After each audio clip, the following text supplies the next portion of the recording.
Selamat pagi pemirsa, kini kami kembali hadir untuk menjumpai Anda dalam Berita Lampung bersama saya, Vika Rana.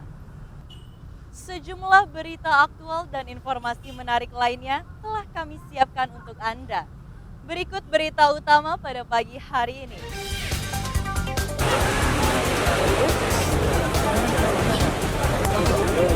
Tiga wisatawan pantai di pesisir barat hanyut terbawa ombak, 1 tewas dan 2 selamat.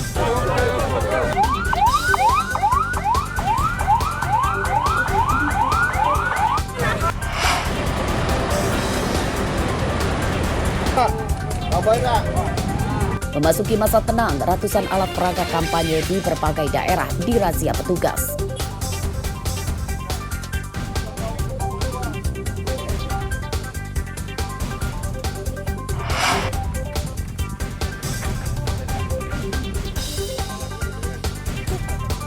Ratusan hektar tanaman singkong di Mesuji rusak akibat diserang hama belalang.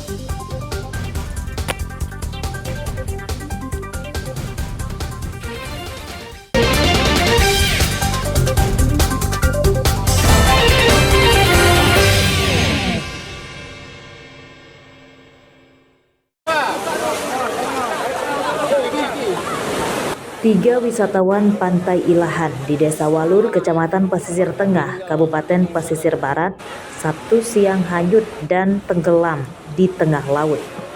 Satu dari mereka ditemukan tewas, korban bernama Hafiz Aska, bocah laki-laki berumur 10 tahun. Sedangkan 2 korban lain yang merupakan bapak dan anak laki-lakinya selamat. Ketiga korban berasal dari satu keluarga, warga Balik Bukit, Lampung Barat. Mereka hanyut terbawa ombak tinggi yang datang tiba-tiba saat berenang di pantai. Pencarian korban selama 1,5 jam yang melibatkan petugas BPBD, tentara, polisi, hingga nelayan. Tubuh korban yang meninggal ditemukan berjarak sekitar 2 km dari lokasinya tenggelam. Ada 3 yang korban hanyut, 1 dewasa, 2 anak-anak. 2 ditemukan dalam keadaan selamat sekitar pukul 1.30 yang kedua dalam keadaan meninggal dunia. Artinya korban meninggal 1 Pak ya? 1 meninggal dunia. Itu usia berapa Pak? Warga mana? 10 tahun. Warga dari Kabupaten Liwa, Lampung Barat. Korban yang terakhir itu ditemukan di tengah oleh Satgas kita menggunakan perahu jukung, dan kita mendapat informasi setelah pencarian hampir dilakukan lebih kurang 1,5 jam di laut. Dan karena pada saat penurunan tadi di Werda, mereka mendarat di Werda. Jadi korban ditemukan, saya belum jelas betul, tapi korban ditemukan sudah posisi tidak nyawa lagi. Berapa jarak dari TKP korban hanyut? Dari TKP kalau dihitung kilometer, lebih kurang 2-3 kilometer.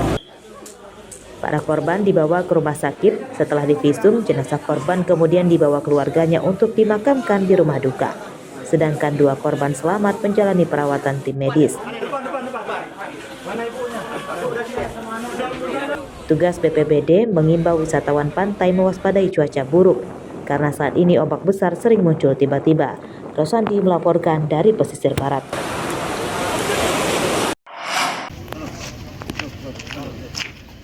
Dua promotor judi daring asal Kelurahan Kaliawi, Kecamatan Tanjung Karang Pusat, Bandar Lampung, Jumat siang diringkus polisi.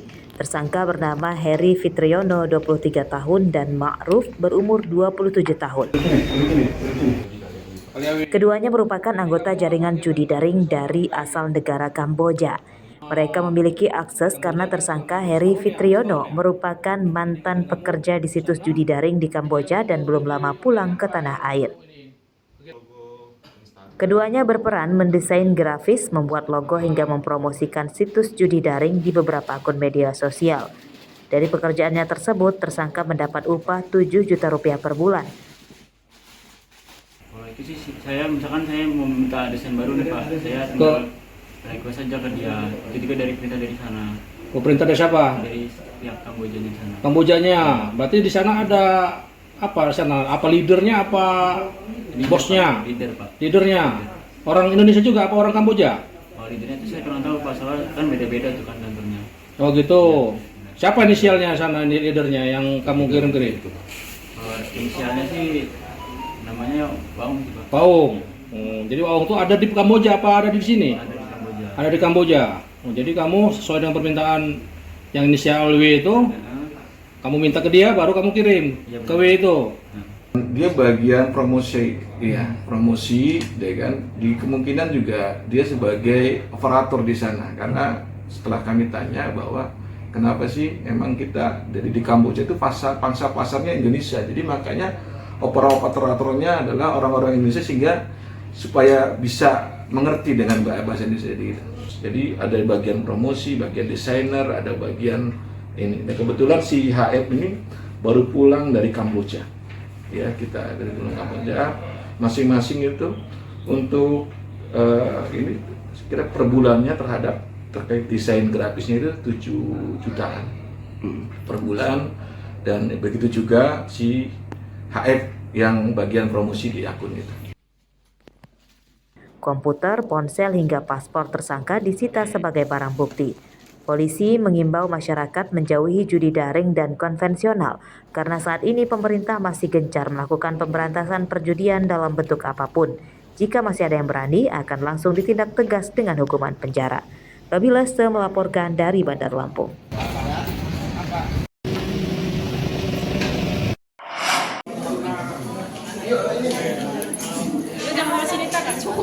Perkara tindak pidana perdagangan orang atau TPPO di Lampung masih tinggi. Ini terbukti dari ditangkapnya 15 tersangka yang ditangkap dalam kurun selama 1 bulan terakhir. Mereka ditangkap oleh tim Direktorat Kriminal Khusus Polda Lampung dan sebagian lagi ditangkap oleh beberapa Polres. Dari 15 tersangka yang ditangkap, 6 diantaranya adalah perempuan. Mereka terlibat perdagangan orang yang menjadi pekerja seks komersial dan memperkerjakan korban ke luar negeri atau sebagai tenaga kerja Indonesia ke Jepang, Malaysia, dan Korea, namun melalui jalur ilegal.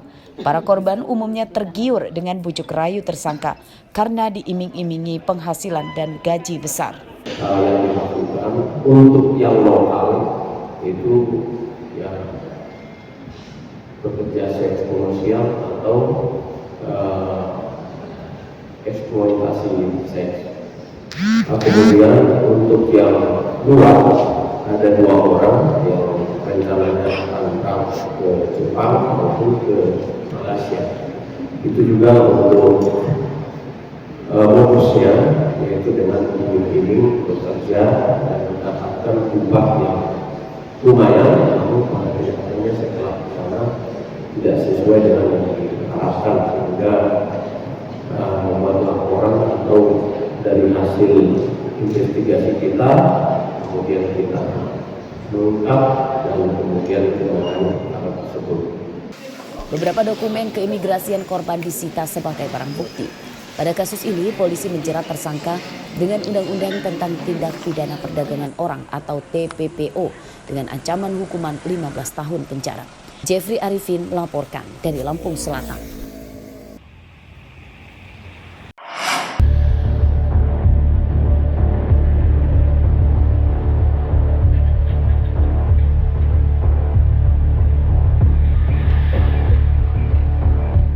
Pencuri yang masuk toko ponsel di Jalan Zainal Abidin Pagar Alam, Kecamatan Labuan Ratu, Bandar Lampung sempat kaget dan langsung merusak kamera CCTV yang berada di belakangnya.